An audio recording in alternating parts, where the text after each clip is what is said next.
ప్రార్థన చేసుకుని ప్రభు యొక్క వాక్యంలోనికి మనము ప్రవేశిద్దాం. గనుడా పరిశుద్ధుడా నీ పాదాలకు మొక్కుచున్నాం. ఈ వారము కూడా నాయన మీ బిడ్డలుగా మమ్మల్ని ప్రేమించి ఆరోగ్యం ఇచ్చి ఆయుష్నిచ్చి ఆశీర్వాదాలు దయచేసి తండ్రి అయ్యా, మీ పాద సన్నిధిలో మేమందరం చేరుటకు, నోరారా నిన్ను పాడుకొనుటకు, మిమ్మల్ని స్తుతించుకొనుటకు, తండ్రి మీ నామాన్ని మహింపరచుకొనుటకు, నైనా మీ వాక్కులను మేమందరం కలిసి ధ్యానించుకొనుటకు, మీ స్వరం మేము వినుటకు మీరు ఇచ్చిన ధన్యతను బట్టి మీకు వందనాలు. ఈ సమయమందు తండ్రి మీ వాక్కుల కొరకు మేము ఆసక్తితో ఎదురు చూస్తున్నాం. నాయనా, మాతో మీరు మాట్లాడండి, మా హృదయాలను నింపమని ప్రాధేయపడుచున్నాం. మీ ఆత్మ సహాయముతో నాయన తండ్రి మమ్మల్ని ముందుకు నడిపించమని, మా జీవితాలకు అవసరమైన చక్కటి విలువైన సందేశమును మాతో మీరు మాట్లాడమని ప్రాధేయపడచ్చు. క్రీస్తు నామములో కొద్ది ప్రార్థనా మనవులు అడిగి బ్రతిమాలు వేడుకొనుచున్నాం కన్న తండ్రి, ఆమేన్ ఆమేన్. ప్రియులరా, జాగ్రత్తగా దేవుని యొక్క మాటలను మనం ఆలకిద్దాం. దేవుని యొక్క మాటలను మనం ధ్యానించుకుందాం. దేవుడు గొప్పవాడు, ఆయన పరిశుద్ధుడు, ఆయన మహోన్నతుడు. దేవుని ఎదుట ప్రతి సమస్యకు పరిష్కారం ఉంది. దేవుని ఎదుట ఒక సమస్యకు పరిష్కారం ఉంది, మరొక సమస్యకు పరిష్కారం లేదని అనడానికి వీల్లేదు.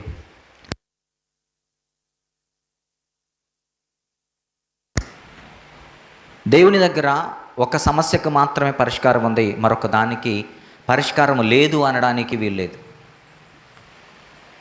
మన జీవితంలో మనకొచ్చే ప్రతి సమస్యను దేవుడు తీర్చగలిగినవాడు. దేవుడు అత్యున్నతుడు, ఆయన మహోన్నతుడు, ఆయన సర్వాధికారి, ఆయన సర్వశక్తిమంతుడైన దేవుడు. ఆయనకి ఈ లోకంలో అసాధ్యమైనది ఏదీ లేదు. మనిషి జీవితంలో కష్టాలు, కన్నీరు, ఇబ్బందులు, ఇరుకులు అన్నవి సర్వసాధారణంగా వస్తూ ఉంటాయి, పోతూ ఉంటాయి. కొన్ని మన ప్రమేయం లేకుండా మన జీవితంలోనికి వచ్చేవైతే, కొన్ని మన ప్రమేయంతోనే వచ్చేవి, కొన్ని మన ప్రమేయం లేకుండా మనం అనుభవించాల్సిన పరిస్థితులు మనకు వస్తే, కొన్నింటిని మనం కొని తెచ్చుకున్నటువంటి కష్టాలు, ఇబ్బందులు బోలెడని మన జీవితంలో ఉంటాయి. అలాంటి కష్టాలే, అలాంటి ఇబ్బందులే మన జీవితంలో ఒకటి. ఏంటి అది అనగానే అప్పులు. మన జీవితంలో అప్పులు లేని వారు ఎవరైనా ఉంటారా అనంటే, నేను అనుకున్నాను ఒకానొక రోజు, అమెరికా ఉన్నతమైన దేశం కదా, అమెరికా చాలా సంపన్న దేశం.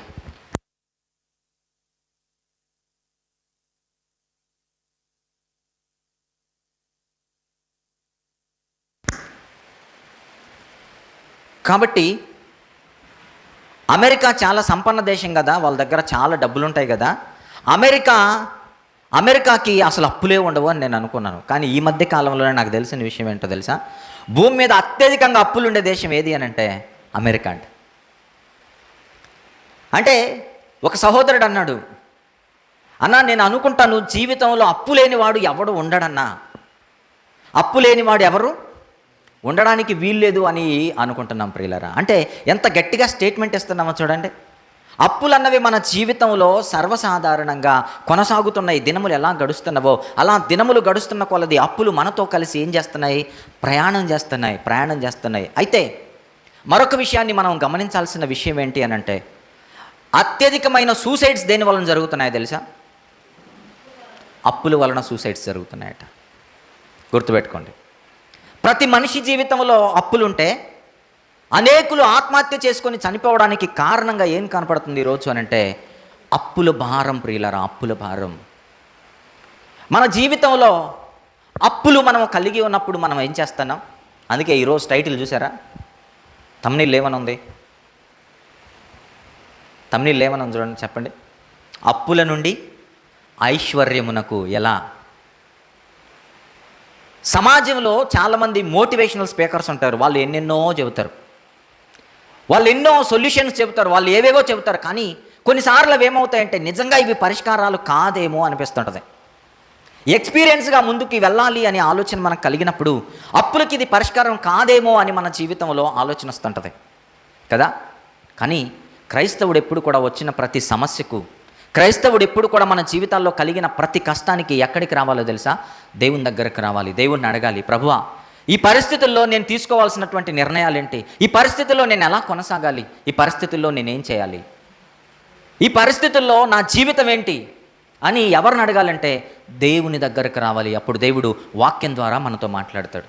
బైబిల్ ద్వారా దేవుడు మనతో మాట్లాడతాడు. ఆయన మాటలతో మనలను బలపరుస్తాడు. ఆయన తప్పకుండా మనకు మంచి మార్గాన్ని సూచిస్తాడు. ఈరోజు అనేకులు అప్పులను ఎలా తీర్చుకోవాలో, అప్పుల నుండి ఎలా బయటపడాలో అర్థం కాని పరిస్థితులలో ఈరోజు బోల్డంతమంది ఉన్నారు. కానీ అప్పు చేయడం తప్ప అనంటే అప్పు చేయడం తప్పేమీ కాదు. అప్పు చేయడం తప్పు కాదు. కానీ మన యొక్క లిమిట్స్కి మించి అప్పులు చేయడం తప్పకుండా తప్పే.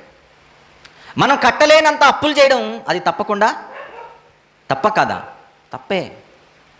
మన ఆర్థిక స్థితిగతులకు మించి మనం అప్పులు చేయడం అది చాలా తప్పు.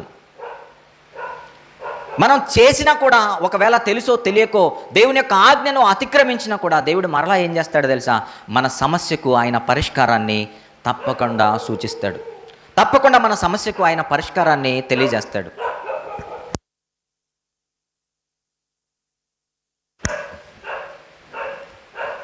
ఈరోజు మన జీవితాల్లో అప్పుల బాధల నుండి మనము తప్పించుకోవడానికి, బయటపడడానికి మనం తీసుకుంటున్నటువంటి నిర్ణయాలు ఏంటి? మనం ఏం చేస్తామో తెలుసా? అప్పును తీర్చడానికి మనం ఏం చేస్తాం చెప్పండి? సాధారణంగా మనం చేసేటటువంటి, మంచిదనుకుంటారో చెడ్డదనుకుంటారో, నాకైతే చెడ్డదే అనుకుంటాను, అప్పు తీర్చడానికి మనం చేసేటటువంటి మరొక ప్రయత్నం ఏంటో తెలుసా? మరొక అప్పు చేస్తాం. అప్పుడు ఎన్నయ్యే? అప్పు తరిగిందా పెరిగింది. ఇది లోకంలో ఉన్నవాడు చేసే పని. కానీ క్రైస్తవుడు మాత్రం ఏం చేయాలో తెలుసా? ప్రతి విషయంలో క్రైస్తవుడు ఎక్కడికి రావాలి అని అంటే బైబిల్ దగ్గరికి రావాలి. ప్రతి విషయంలో క్రైస్తవుడు దేవుని యొద్దకు రావాలి. బైబిల్లో లేనిదంటూ ఏది లేదు. దేవుని దగ్గర పరిష్కారం పలాందానికి లేదు అనడానికి వీలు లేదు. ప్రతి దానికి పరిష్కారం ఉంది. దేవుని నువ్వు అడగగలిగితే ఆయన తప్పకుండా నీతో మాట్లాడే దేవుడు. ఆయన తప్పకుండా నీ సమస్యకు పరిష్కారం చూపించేటటువంటి దేవుడు ఆయన. జాగ్రత్తగా ఆలోచించండి. ఈరోజు బైబిల్ గ్రంథంలోనికి వెళ్ళిపోయి అప్పులతో నిండినటువంటి ఓ కుటుంబాన్ని మనం స్టడీ చేద్దాం. ఆ కుటుంబం ఎందుకు అప్పుల పాలైందో, ఆ కుటుంబం అప్పుల్లో నుండి ఎలా బయటపడిందో పరిశుద్ధాత్మ ప్రేరణతో మనం ముందుకి కొనసాగుదాం. దేవుడు మనతో ఏం మాట్లాడతాడో మనం చూద్దాం. బైబిల్ గ్రంథంలోనికి వెళదాం. రెండవ రాజులు 4వ అధ్యాయము. రెండవ రాజులు 4వ అధ్యాయము మొదటి నుండి గల మాటలను మనం ధ్యానిద్దాం. ఈరోజు మొదటి నుండి గల మాటలను మనము జాగ్రత్తగా ధ్యానిస్తూ మనం ముందుకు కొనసాగుదాం. అంతటా 2వ రాజులు 4వ అధ్యాయం మొదటి వచనం. అంతటా ప్రవక్తల శిష్యులలో ఒకని భార్య, నీ దాసుడనైన నా పెనిమిటి చనిపోయెను, అతడు యెహోవా యందు భక్తి గలవాడై ఉండినని నీకు తెలిసే ఉన్నది. ఇప్పుడు అప్పులవాడు నా 2 కుమారులను తనకు దాసులుగా ఉండుటకై వారిని పట్టుకొని పోవుటకు వచ్చి ఉన్నాడని ఎలీషాకు మొరపెట్టగా. చాలు. ఒక విధవరాలైన స్త్రీ ఎలీషా యొద్దకు వచ్చేసింది. జాగ్రత్తగా ఆలోచిద్దాం.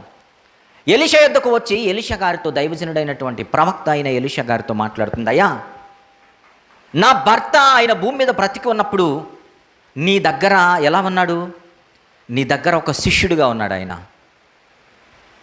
నీ యొద్ద ఆయన ఏం చేస్తున్నాడో తెలుసా?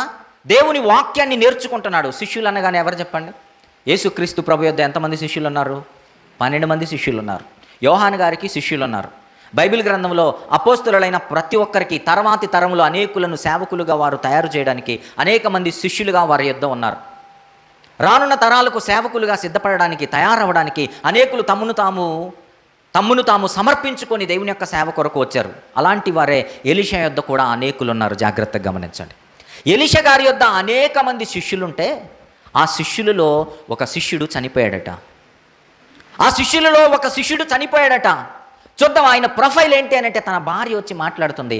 అతడు ఎలాంటి వాడో తెలుసా? ఎలాంటి వాడట? భయభక్తులు కలిగిన వాడట. ఎలాంటి వాడట? భయభక్తులు కలిగిన అతను చనిపోయాడు. చనిపోయేటప్పటికి ఆయన కుటుంబ పరిస్థితి ఏంటి అని అంటే భయంకరమైనటువంటి అప్పులు. మనం ఆలోచిద్దాం. భక్తి కలిగినటువంటి ఈ కుటుంబం అప్పులు ఎందుకు చేసింది? మీరు ఆలోచించండి. భక్తి కలిగినటువంటి ఈ కుటుంబం అప్పులు ఎందుకు చేసింది? ఎందుకో తెలుసా? చేయాల్సిన పరిస్థితులు కొన్నిసార్లు మన జీవితాల్లో వస్తాయి కదా.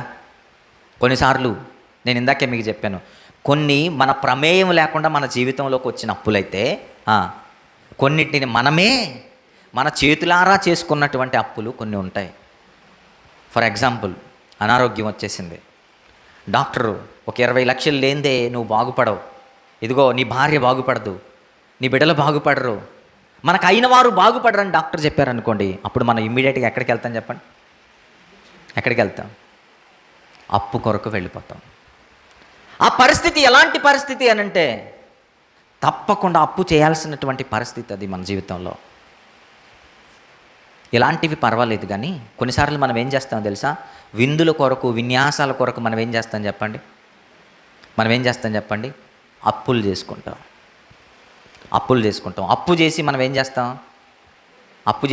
ఏం చేస్తాం చెప్పండి? మనం పప్పన్నం తింటే పర్వాలేదు, మనం ఏకంగా మాంసంకే వేస్తాం. మనం ఎక్కడికి వేస్తాం చెప్పండి? మొక్కకే వేస్తాం మనం గాలం కదా. ఈ కుటుంబం కూడా యజమానుడు చనిపోయేసరికి ఆ కుటుంబ పరిస్థితి ఏంటి అని అంటే అప్పుల బాధలు. ప్రియులారా, మీరు జాగ్రత్తగా గమనించండి. అప్పుల బాధలు ఎందుకు చేసుకున్నాడో ఏమో మనకు తెలియదు, కానీ నేను అనుకుంటాను ఆయన భయభక్తులు కలిగిన వాడు, పరిశుద్ధుడు, దేవుని యందు ఉన్నవాడు అని దేవుని యొక్క వాక్యం సెలవిస్తుంది కనుక ఇదిగో నేను అనుకుంటాను చేయాల్సిన పరిస్థితులు వచ్చాయి. ఎలాంటి పరిస్థితులు వచ్చాయి? తప్పకుండా అప్పులు చేయాల్సిన పరిస్థితులు వచ్చాయి. శిష్యుడిగా ఇంకా ఉన్నాడు కనుక నేను అనుకుంటాను మంచి యవన కాలం అందున్నాడు. యవన కాలం అందున్నప్పుడు మనం ఏమనుకుంటాం చెప్పండి? యవన కాలం అందున్నప్పుడు మనం ఏమనుకుంటాం? ముందు ఇంకా బోలెడంత లైఫ్ ఉంది. ఏముంది? ముందు ఇంకా బోలెడంత లైఫ్ ఉంది. ఇప్పుడు నేను అప్పు చేస్తే ఏం చేయగలను? బోలెడంత శక్తి ఉంది, సామర్థ్యాలు ఉన్నాయి కదా, మనకంతా ఉంది. ముందు జీవితంలో మనం ఏం చేయగలం? అప్పు తీర్చుకోగలం అన్నటువంటి ఒక ధీమా మనలో పుట్టుకొస్తుంది. ఆ ధైర్యంతో మనం ఏం చేస్తామో తెలుసా? అప్పు చేసేస్తాం. నేను అనుకుంటాను ఈ యవనస్తుడు కూడా ఏమనుకున్నాడు తెలుసా? నేను యవన కాలం ఉందను, ముందు చాలా జీవితం నాకు ఉంది, ఈరోజు కాకపోతే రేపు నేను అప్పు తీర్చుకోగలను, ఈరోజు కాకపోతే రేపు నేను అప్పు తీర్చుకోగలను, నాకు శక్తి ఉంది, సామర్థ్యం ఉంది, జీవితం ఉంది అనుకున్నాడు. సులక సూక్ష్మంగా ఏం చేశాడో తెలుసా? అప్పు చేశాడు. కానీ కొన్నిసార్లు మనం అనుకున్న రీతిగా పరిస్థితులు ఉండవు. జాగ్రత్తగా గమనించండి. అనుకోని రీతిగా మరణం ఆయన జీవితంలో తలుపు తట్టింది. అనుకోని రీతిగా చనిపోవాల్సిన పరిస్థితి వచ్చేసింది. ఈయన ఎవరట? ఎలీషా గారి శిష్యుడట, భయభక్తులు కలిగిన వాడట, నీతిమంతుడట, దేవుని రాజ్యం కొరకు ఎదురు చూసేవాడట. ఆవిడ భార్య వచ్చి ఎలీషా గారితో మాట్లాడుతుంది, అయ్యా నా భర్త భయభక్తులు కలిగిన వాడు, కానీ అప్పులు చేసి చనిపోయాడు. ఏం చేసి చనిపోయాడట? అప్పులు చేసి చనిపోయాడు. మనం అనుకుంటాం ఏదో ఒకటి వస్తుందిలే, మనం తీరుద్దాంలే అనుకుంటాం కదా. మనం ఏం హోప్స్ పెట్టుకుంటాం చెప్పండి? మనం అది వస్తుంది, ఇది వస్తుంది అనుకుంటాం. మనం అప్పు చేస్తాం. చివరిగా ఏమవుద్దో తెలుసా? అది రాదు. పోనీ అది వచ్చింది అనుకోండి, తర్వాత ఏమవుద్దో తెలుసా? దానికి ఇంకొక దారి కనబడుతుంది. అప్పుడు ఏమనుకుంటామంటే అప్పుడు వరకు ఈ అప్పు తీరుద్దామని మనం అనుకుంటాం. ఆ తర్వాత ఏమవుతుందో తెలుసా? పర్వాలేదులే, ఇంకొక అవకాశం ఉంటుంది, అప్పుడు తీరుద్దామని దీన్ని మరలా ఇంకొక దానికి ఉపయోగిస్తాం మనం. అలాగే ఈ కుటుంబంలో జరిగితే అప్పుల బాధతో ముందుకు కొనసాగుతూ అనుకోని రీతిలో ఈ వ్యక్తి చనిపోయాడు. అనుకోని రీతిలో ఆ వ్యక్తి చనిపోయేసరికి ఆ కుటుంబ పరిస్థితి ఏంటో తెలుసా? మొత్తం అప్పులండి. మొత్తం అప్పులు. ఇప్పుడు ఆ విధవరాలు ఏం చేయాలి చెప్పండి? ఇద్దరు బిడ్డలతో ఉన్నటువంటి విధవరాలు, భర్త లేని విధవరాలు, రోజు అప్పులు గొడవ. అప్పులు ఇచ్చిన వారు ప్రతిరోజు ఇంటి యొద్దకు వచ్చి అప్పు కట్టమని ఇదిగో వేధిస్తుంటే ఆ బీద విధవరాలు ఏం చేయాలి? మనం కూడా అనుకుంటాం, మనం తీర్చే వెళ్ళిపోతాం అనుకుంటాం కదా. ఇక్కడ ఈ వ్యక్తి కూడా అలాగే అనుకున్నాడు. ఆ కోవకు చెందినవాడే. అప్పు నేనెందుకు తీర్చలేను? తీసుకునేవాడు కూడా ఏమడుగుతాడో తెలుసా? అప్పు ఎలా తీర్చగలవని అడుగుతాడు. ఏం చెప్తాం మనం? 100 అబద్ధాలు ఆడి ఒక పెళ్లి చేయమన్నారట. ఇప్పుడు అలా లేదు పరిస్థితి. 1000 అబద్ధాలు ఆడైనా మనం ఏం చేస్తాం? ఒక అప్పు చేస్తాం మనం కదా. రివర్స్ అయిపోయింది. ఇంకా 4-5 రోజులు పోతే, 4-5 రోజులు కాదు, కొన్ని సంవత్సరాలు పోతే ఈ సామెత కూడా వస్తుంది. 100 అబద్ధాలు ఆడి ఒక పెళ్లి చేయడం కాదురా, 1000 అబద్ధాలు ఆడి ఏం చేయాలి? ఒక అప్పు చేయాలిరా అంటాం మనం కదా. ఈ కుటుంబం పరిస్థితి చూడండి. ఈ కుటుంబం పరిస్థితి ఈరోజు సమాజంలో ఇదే పరిస్థితి ఎంతమందికి లేదు మీరు చెప్పండి, ఉందా లేదా? కొన్నిసార్లు ఫోన్ వస్తే భయం వేస్తుంటుంది కొన్ని ఫోన్లు చూస్తే. ఎందుకు చెప్పండి? ఎందుకు? ఎవరి దగ్గరైనా డబ్బులు ఉన్నాయని తెలిసాయి అనుకో, మనకి మన మనసు నిలబడదు ఇంకా. ఎందుకు చెప్పండి? ఎవరి దగ్గరైనా డబ్బులు ఉన్నాయని మనకు తెలిసిందనుకోండి, మన మనసు నిలబడదు. ఏమడుగుతాను చెప్పండి? ఆ డబ్బులు నాకు ఇచ్చేసేయి, నీకు కాగితం రాసిస్తాను. ఏం రాసిస్తాం? కాగితం రాసిస్తాం. అందుకే చాలామంది డబ్బులు ఉన్న వాళ్ళు తెలియనివ్వరు అసలు. కొన్నిసార్లు ఫోన్ వస్తే అమ్మో వీళ్ళు ఏమైనా డబ్బులు అడుగుతారేమో అనిపిస్తుంటుంది కదా కదా. కొన్ని ఫోన్లు భయాన్ని రేకెత్తిస్తుంటాయి. నేను దైవజనులు మా మామయ్య గారు ఒకసారి శివమొగ్గపట్నం నుండి చాలా దూరం వెళ్ళాం. ఒక వ్యక్తి చనిపోతే ఆ చావుకి వెళ్ళిపోయి ఒక దగ్గర ఆగాం మేము. కొబ్బరి బోండం తాగుదామని ఒక సిగ్నల్లో మేము ఆగాం. ఆ జిల్లా దాటి వేరే జిల్లా వెళ్ళిపోయాం మేమిద్దరం. అక్కడ ఆగితే అక్కడ వేరే ఒక చావు గురించి మాట్లాడుకుంటున్నారు. హార్ట్ అటాక్ వచ్చి ఉన్నట్టుండి చనిపోయాడట. ఆ ఒక వ్యక్తి వచ్చి ఆ వ్యక్తికి చెప్పాడు, ఈ మనిషి కొబ్బరి బోండం తాగుతున్నాడు. కొబ్బరి బోండం తాగుతున్న వ్యక్తితో ఆ మనిషి చెప్పాడు, అరే పలానోడు చనిపోయాడట, హార్ట్ అటాక్ వచ్చిందట, రాత్రి చనిపోయాడంటని. ఈయన కొబ్బరి బోండం తాగుతూ అలాగే పడిపోయాడు. అందరూ వచ్చి నీళ్లు కొట్టి కొంచెం సుధారిసి లేపి కూర్చోబెడితే, ఏమైపోయింది ఈ విషయం వినగానే పడిపోయావంటే, వాడు చచ్చాడని వీడికి బాధ లేదు. ఏంటో తెలుసా? వాడు నాకు 40 లక్షలు ఇవ్వాలంటున్నాడు. ఎంత ఇవ్వాలట? 40 లక్షలు ఇవ్వాలట. నా 40 లక్షలు ఇవ్వకుండానే చచ్చిపోయాడు. ఇప్పుడు నా 40 లక్షల పరిస్థితి ఏంటంటే, దేవుడా నెత్తి మీద చేతులు పెట్టుకొని ఏడుస్తున్నాడు. నా 40 లక్షల పరిస్థితి ఏంటి? భయపడద్దు, మేమందరం మాట్లాడతామని వాళ్ళు చెబుతున్నారు. మేమందరం మాట్లాడతామంటే ఆయన ఏం చెబుతున్నాడు తెలుసా? కొన్నిటికే పేపర్స్ ఉన్నాయి, మరి కొన్నిటికి పేపర్స్ లేవంటున్నాడు. ఇప్పుడు మీరు చెప్పండి, ఈ వ్యక్తి బాధపడుతున్నాడంటే ఆ వ్యక్తి కుటుంబం సభ్యుల బాధ ఇంకెంత ఉంటుందో మీరు ఆలోచించండి. వాళ్ళ బాధ ఎంత ఉంటుందో చెప్పండి. ఈ వ్యక్తికి రావాల్సి ఉన్నది ఒకరి దగ్గర నుంచి అయితే ఆ వ్యక్తి ఇవ్వాల్సి ఉన్నది ఎంతమందికో మీరు చెప్పండి. ఆయన భార్య పరిస్థితి ఏంటో మీరు ఆలోచించుకోండి ఒకసారి. ఆయన బిడ్డల పరిస్థితి ఏంటో మీరు ఆలోచించుకోండి ఒకసారి. ఏ ధైర్యంతో చేశాడు? మనకున్న ఒకే ధైర్యం ఏంటో తెలుసా? ఫ్యూచర్ ఉంది. ఏముంది? ఫ్యూచర్ ఉంది. కానీ మన ఆలోచన ఆ ఫ్యూచర్ ఎలా ఉందో మనకు తెలియదు. జాగ్రత్తగా గుర్తుపెట్టుకోండి. ఆ ఫ్యూచర్ ఎలా ఉండబోతుందో మనకి చెప్పండి తెలియదు. ఫ్యూచర్లో మనం ఎలా ఉండబోతున్నామో, మన జీవితం ఏంటో మనకు తెలియదు. కాబట్టి ఈరోజు మనం ఎలా చేయాలి కదా? అప్పులు కాదు, అన్నం తినాలన్నా ఆలోచించాలట. డాక్టర్ చెబుతున్నాడు. ఏం చేయాలట? అన్నం తినాలన్నా ఆలోచించాలట. ఎందుకు చెప్పండి? ఎందుకు? అన్నం తింటే ఏమొస్తుందట? హార్ట్ అటాక్ వస్తుందట. ఏమొస్తుందట? హార్ట్ అటాక్ వస్తుందట. అన్నం తినడానికి ఆలోచించండి రా బాబు అంటుంటే డాక్టర్లో, మనం అప్పు చేయడానికి కూడా ఏం చేయట్లేదు, ఆలోచించట్లేదు. ఈ కుటుంబం పరిస్థితి చూసారా? ఆవిడ పరిగెత్తుకుంటూ వచ్చింది బీదవిధురాలు. అయ్యా అప్పులలో వచ్చేసారయ్యా, నా ఇంట్లో ఉన్న సమస్తం ఎత్తుకొని వెళ్ళిపోతున్నారయ్యా, చివరికి నా బిడ్డలను కూడా తీసుకొని వెళ్ళిపోతున్నారయ్యా. మేము దేవుని యందు భయభక్తులు కలిగిన వారం కదా, మాకు ఈ పరిస్థితి ఎందుకు వచ్చిందయ్యా? ఈ అప్పుల నుండి మేము బయటపడడం ఎలాగని అడుగుతుంది ఒక బీద విధవరాలు. ప్రియులరా, బీద విధవరాలు. ఇదిగో విధవరాలు ఎలాంటి పరిస్థితిలో ఉంటుందో మీరు ఆలోచించండి. అసలే భర్తను పోగొట్టుకున్నటువంటి దుస్థితి మీరు ఆలోచించండి. మన కుటుంబంలో కుటుంబ యజమానుడు చనిపోతే పరిస్థితి ఎలా ఉంటుంది?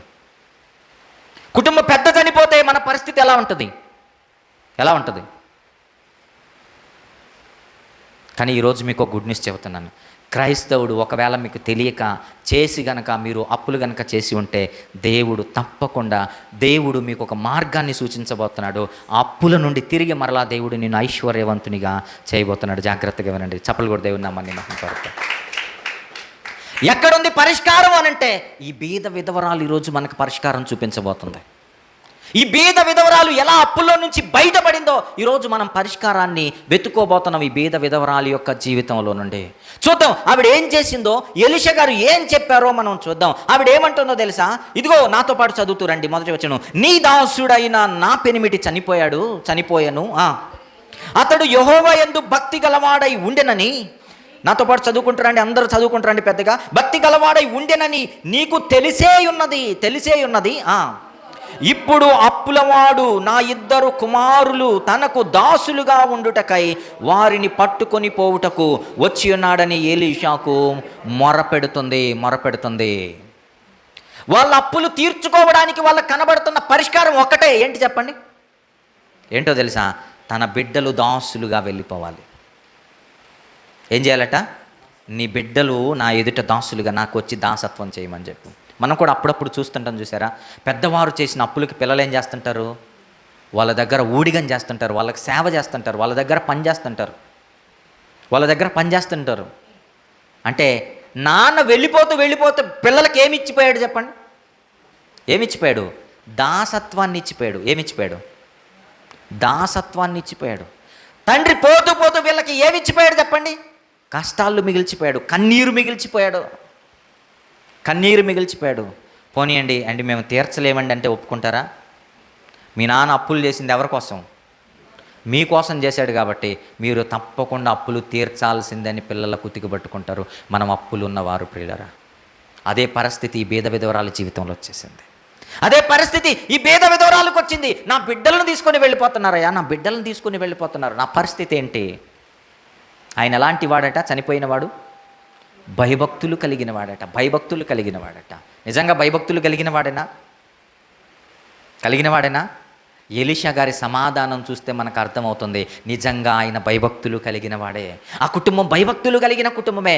లేదు అంటే ఎలీషా గారు పరిష్కారం చూపించి ఉండేవాడు కాదు. ఎలీషా గారు పరిష్కారం చూపించి ఉండేవాడు కాదు. ఎలీషా గారు ఏం మాట్లాడుతున్నారో చూడండి. తదుపరి మాటల్లో ఎలీషా గారు ఏం మాట్లాడుతున్నారో చూడండి.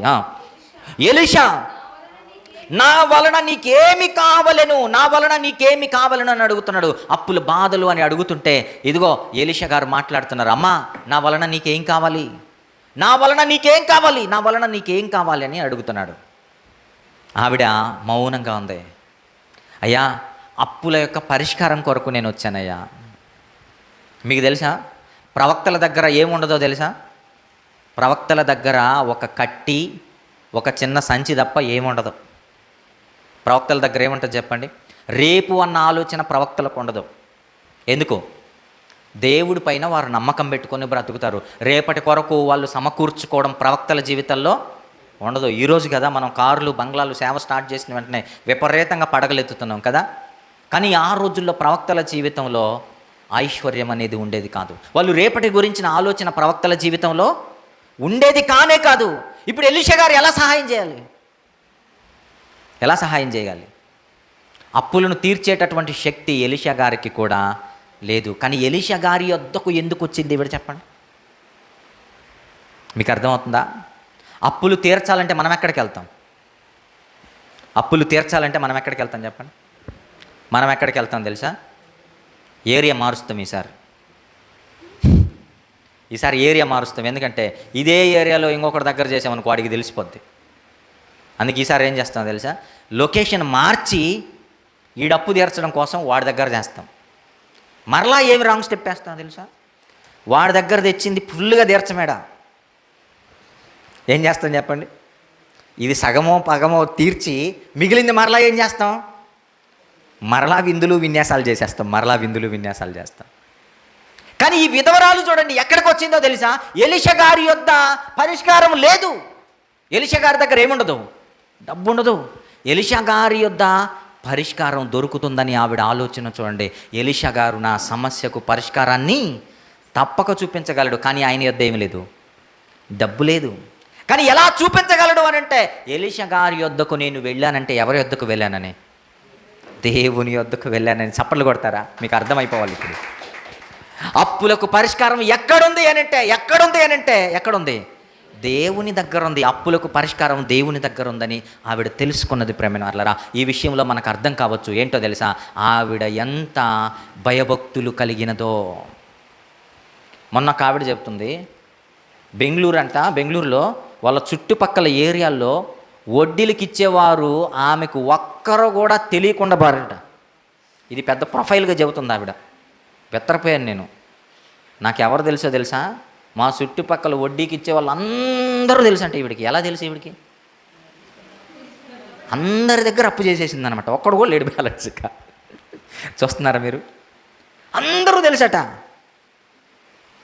నాకు అందరూ డాక్టర్లు తెలుసు అని చెబుతాం. ఎలా తెలుసు మనకి? ఎలా తెలుసు?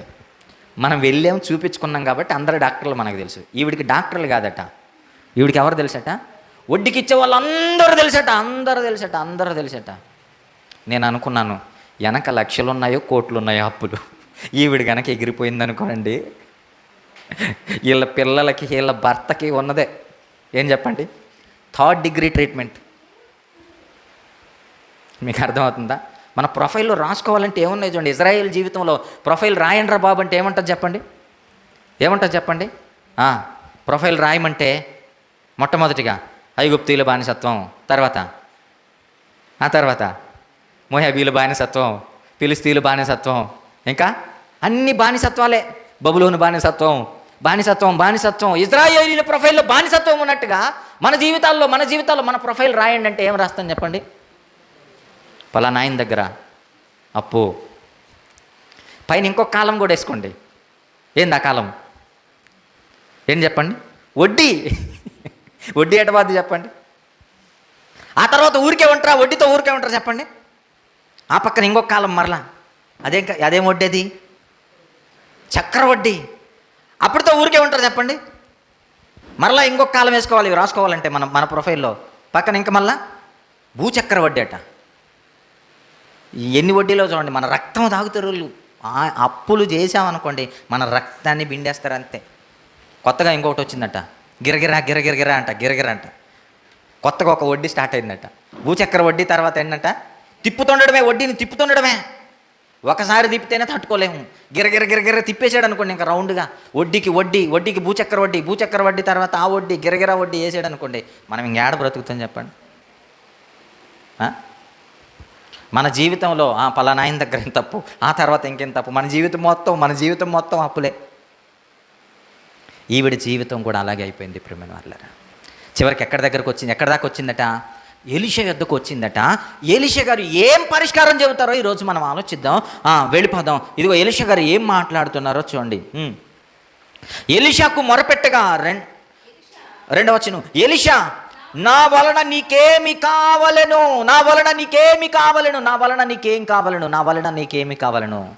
ఒకసారి చెప్పలు కూడా దేవుని నామాన్ని మహింపరుద్దాం. ఏమండి, మనం ఎవరి దగ్గర కన్నా వెళ్ళిపోయి అప్పులు మన విషయాలు చెప్పామనుకోండి, ఈ నన్నెక్కడ డబ్బులు అడుగుతాడని భయపడతాం. కానీ నిజమైన దైవజనుడి దగ్గర చెప్పండి, ఎలీషా గారి దగ్గర చెప్తే ఎలీషా గారు ఏమంటున్నారు తెలుసా? నా నుండి నీకు ఎలాంటి ప్రయోజనం కావాలని అడుగుతున్నాడు. మీకు అర్థమవుతుందా? నా నుండి నీకు ఎలాంటి ప్రయోజనం కావాలి అడుగుతారా ఎవరైనా? నేను నీకేం చేయాలి, నా నుండి నీకేం కావాలనుకుంటున్నావు అని అడుగుతారా? అడగరు ఎవరు. ఏమని అడుగుతారు చెప్పండి?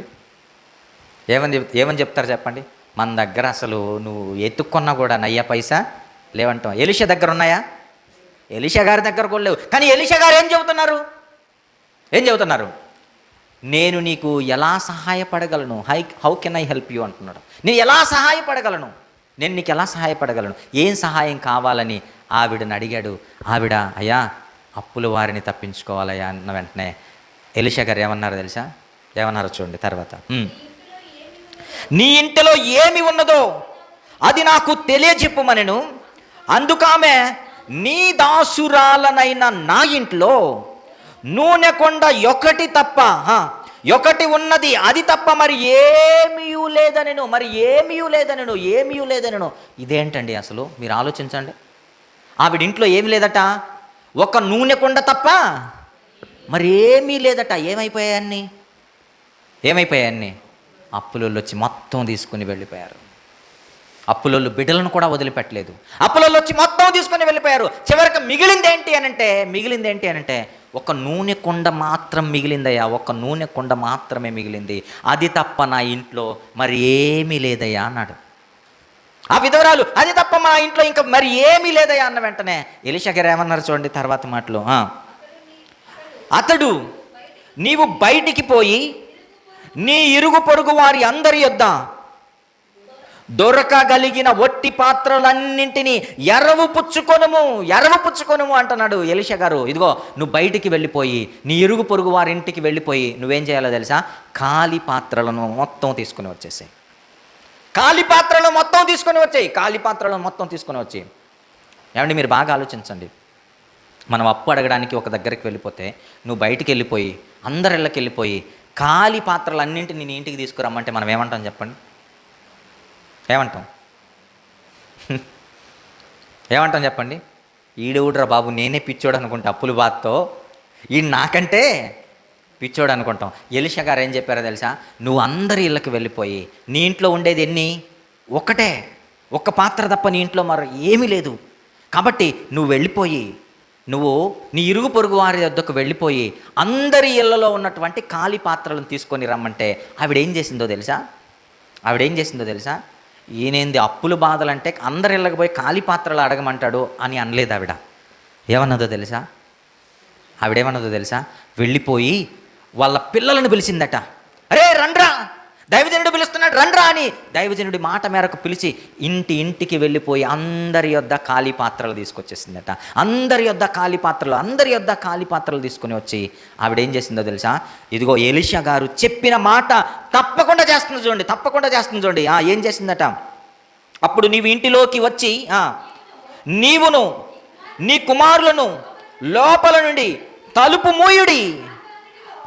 మూయుడి ఆ పాత్రలన్నిటిలో నూనె పోసి నిండినవి ఒక తట్టున ఉంచమని ఆమెతో సెలవిచ్చాడట.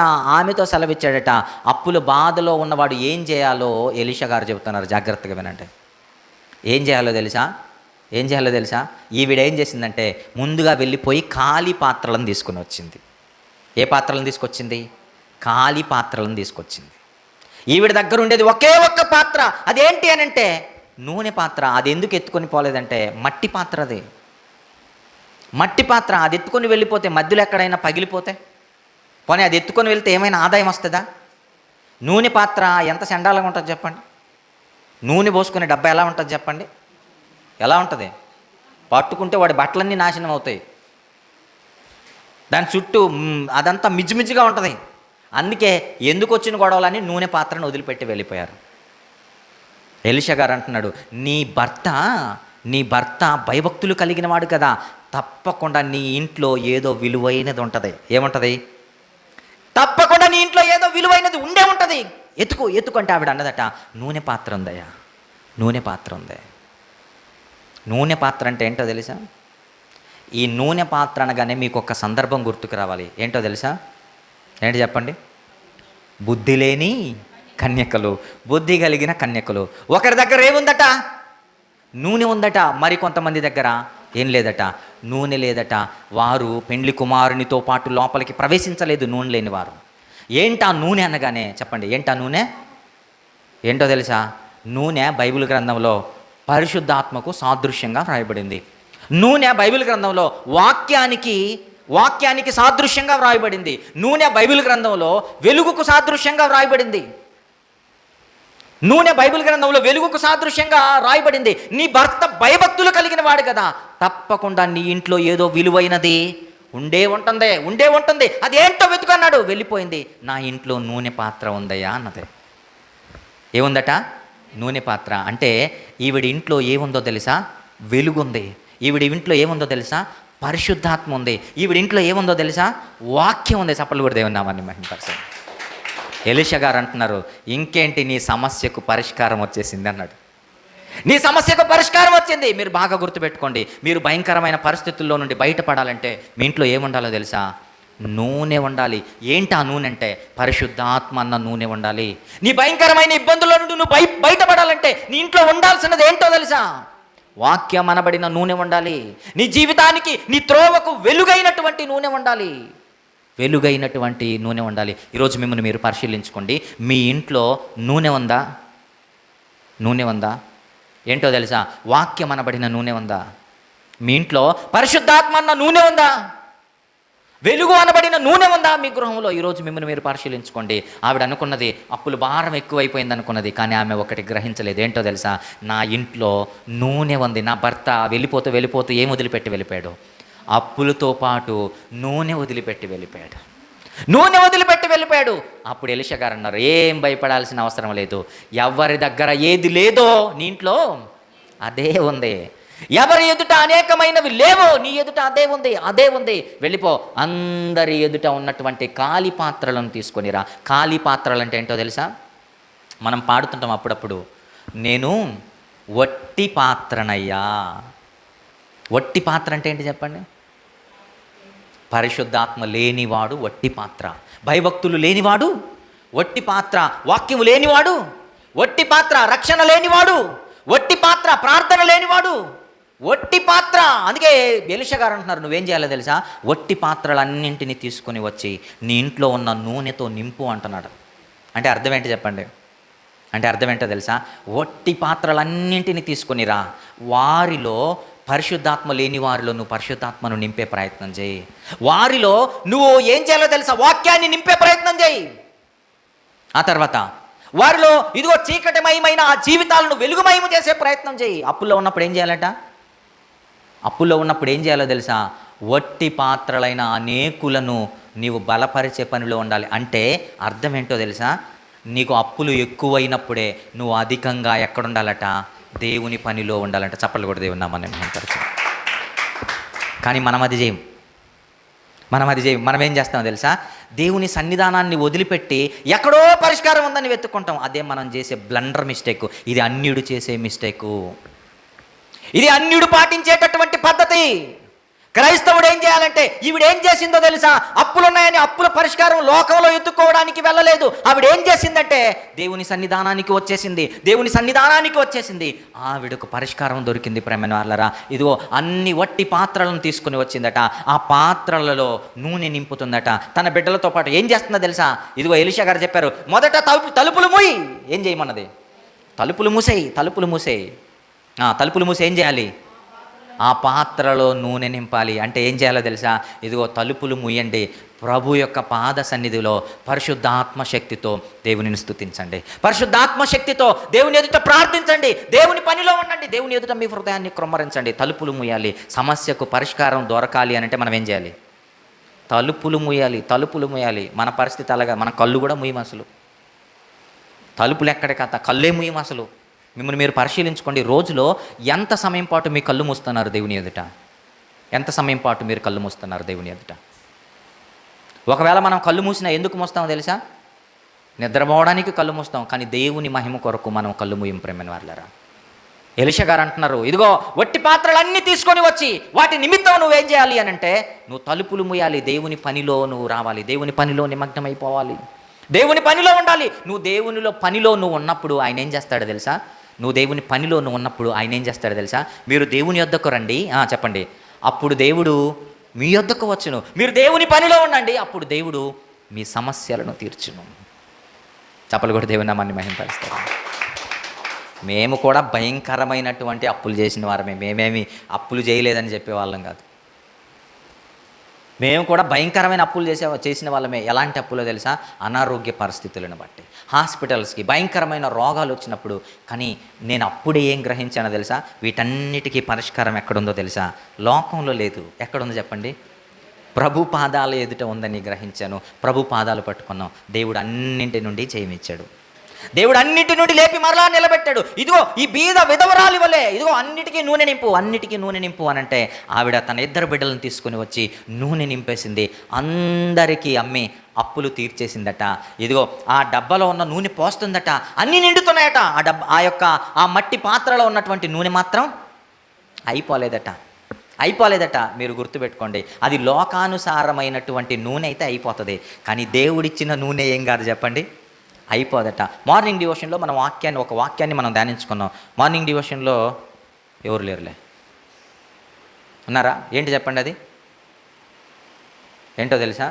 మీరు నిత్య జీవమునకు ఊరెడి నీటి బుగ్గగా ఉంటారు. క్రైస్తవుడు ఎలా ఉంటాడు చెప్పండి? నిత్య జీవమునకై ఊరెడి నీటి బుగ్గ. అంటే నీటి బుగ్గ ఎన్ని నీళ్లు బయటకు వస్తున్నా మరలా ఊరుతానే ఉంటుంది. దానికి అంతమంటూ ఉండదు. నీటి బుగ్గ ఎలాగ చెప్పండి, ఎన్ని నీళ్లు బయటికి వస్తున్నా ఊరుతూనే ఉంటాయి. మనం చిన్నతనంలో ఆ పాతకాలంలో బావులు ఉండేవి చూసారా, మంచినీళ్ళ బావులు. అవి మనం తోడేమనుకోండి మరలా వచ్చేస్తాయి. మరలా రేపు ఉదయం కల్లా మరలా నీళ్ళు వచ్చేస్తాయి, మరలా సాయంకాలం కల్లా నీళ్ళు వచ్చేస్తాయి. ఇదిగో దేవుడిచ్చేటటువంటి నూనె, పరిశుద్ధాత్మ, వాక్యం, ఇవి కూడా ఎలాగో తెలుసా, మీరు ఎంతమంది ఖాళీ పాత్రలైన అనేకులను మీరు నింపుతున్నా నీలో నుండి మరలా ఏమవుతుంటుంది చెప్పండి, పరిశుద్ధాత్మ నీలో నుండి వెలుగుపుకుతుంటుంది. నీలో నుండి వాక్యము, ఇంకా నూతనమైన వాక్యాలు పుట్టుకొని వస్తుంటాయి. ప్రేమైన వారలారా, అదే ఈవిడేం చేసిందో తెలుసా, నూనెను నింపుతుందట. ఆ పాత్రలో ఉన్న నూనె అయిపోలేదట. నూనెను నింపుతుందట. ఆ పాత్రలోని యొక్క నూనెను ఇదిగో అయిపోలేదట. అందరికీ అమ్మేసింది, తన అప్పులు తీర్చుకున్నది. ఇప్పుడు ఏం చేస్తుందో తెలుసా, ఖాళీ పాత్రలను తిరిగి మరలా ఎవరికి ఇవ్వాలి, వాళ్ళ పాత్రలు మరలా వాళ్ళకి ఇవ్వాలి. మనకి ఎవరి దగ్గరైనా మనం ఒక పాత్ర తీసుకున్నాం అనుకోండి, తిరిగి మరలా ఖాళీది ఇస్తామా చెప్పండి, ఏం చేస్తాం చెప్పండి. ఖాళీ పాత్ర అసలు ఇవ్వం మనం, మరలా ఏం చేస్తాం, ఏదో ఒకటి నింపి మనం ఇస్తాం కదా. ఈవిడ కూడా ఏం చేసిందో తెలుసా, తన అప్పులన్నీ తీర్చుకొని తిరిగి మరలా ఖాళీ పాత్రలను తీసుకొని వచ్చింది. ఎలా వస్తుందో తెలుసా, నూనెను నింపి ఇస్తుంది. సపలు కూడా దేవుని నామాన్ని మహిమపరచండి. ఒకానొకప్పుడు ఖాళీ పాత్రలు కావాలని అడుక్కున్న స్థితి, ఒకానొకప్పుడు అప్పుల బాధలతో తట్టుకోలేని పరిస్థితి, తన బిడ్డలను కూడా లాక్కొని వెళ్ళిపోతున్నటువంటి పరిస్థితుల్లో ఆవిడ అప్పులకు పరిష్కారం కనుగొన్నది. ఎక్కడ పరిష్కారం ఉందంటే దేవుని యొక్క పాద సన్నిధిలో ఏముంది చెప్పండి, అప్పులకు పరిష్కారం ఉంది, మీ కష్టాలకు పరిష్కారం ఉంది, మీ ఇబ్బందులకు పరిష్కారం ఉంది. ఒకవేళ మీరు తెలియక అప్పులు చేశారనుకోండి, దేవుడు క్షమిస్తాడు. నిజం, దేవుడు క్షమిస్తాడు. తిరిగి మరలా మిమ్మల్ని లేపి నిలబెట్టేటటువంటి ఇదిగో ఉన్నతమైన స్థితి మీకు ఇస్తాడు. ఈ బీద విధవరాలకి దేవుడు ఆ స్థితినిచ్చాడు. మీరు ఆలోచించండి, ఒకవేళ ఈవిడ కనుక లోకంలో పరిష్కారం వెతుక్కొని ఉంటే ఈవిడ అప్పు తరిగుండేదా పెరుగుండేదా? మీరు చెప్పండి. పెరుగుండేది. ఆవిడ ఇంకొక దగ్గరికి వెళ్ళి అప్పు చేసి ఉంటే ఇదిగో ఈ వడ్డీతో కలిపి అప్పు చేయాల్సి వచ్చుండు, రేపు దానికి కూడా వడ్డీ కట్టాల్సిన పరిస్థితి ఈవిడ జీవితంలో వచ్చుండేది. కానీ లోకంలో పరిష్కారం వెతుక్కోలేదు. ప్రియులారా, మీరేం చేస్తారో తెలుసా, ఈవిడని ఫాలో అవ్వండి. మన జీవితంలో ఇదిగో అప్పు చేసిన ప్రతిసారి, అప్పు చేయాల్సిన పరిస్థితులు వచ్చినప్పుడు, లేదా అప్పుల భారం తీర్చుకోలేని పరిస్థితిలో ఉన్నప్పుడు ఈ బీద విధవరాలను మీరు అడగండి. ఈ అప్పులతో కొట్టుమిట్టాడుతున్న ఈ విధవరాలను మీరు అడగండి. ఈవిడేం చెబుతుందో తెలుసా, తప్పకుండా మీ జీవితంలో మీ అప్పులకు, మీ భయంకరమైన పరిస్థితులకు పరిష్కారం ఎక్కడుందని ఆవిడ చెబుతుందో తెలుసా, ప్రభు యొక్క పాద సన్నిధిలో పరిష్కారం ఉంది. ఏమండి, ఈవిడకు పరిష్కారం దొరికింది, మనకు దొరకదా? తప్పకుండా దొరుకుద్ది. దొరకదు అని అనడానికి వీల్లేనే లేదు. అసలు దొరకదు అనడానికి వీల్లేదు. ఆయన దగ్గర నీకు ఎలాంటి పరిస్థితి అయినా ఆయన ఎదుట పరిష్కారం ఉంది. ఆయన ఇచ్చే పరిష్కారం ఎలా ఉంటుందో తెలుసా, సమృద్ధి అయినది ఉంటుంది. ఆయన ఇచ్చే పరిష్కారం ఎలా ఉంటుందో తెలుసా, శాశ్వతమైనది ఉంటుంది. ఆయన ఇచ్చే పరిష్కారం ఎలా ఉంటుందో తెలుసా, తిరిగి మరలా నువ్వు అప్పుకు వెళ్ళాల్సిన పరిస్థితి లేని ఆ యొక్క అటువంటి సమాధానాన్ని దేవుడు దయచేస్తాడు. అలాంటి సొల్యూషన్ దేవుడు దయచేస్తాడు. కానీ మనం బయటికి వెళ్ళామనుకోండి, మనుషుల దగ్గర చేతులు దాచామనుకోండి, వాడు ఏమంటాడో తెలుసా, మన యొక్క అవసరాన్ని వాడు అడ్వాంటేజ్గా తీసుకొని ఏమంటాడో తెలుసా, వడ్డీ ఎక్కువ అంటాడు. మనం ఏమనుకుంటామంటే, అయితే అయిందిలే, సమస్య తీరితే చాలు అనుకుంటాం. కానీ మనకు తెలియదు, సమస్యలోకి ఇప్పుడే ఎంటర్ అవుతున్నామని మనకు తెలియదు.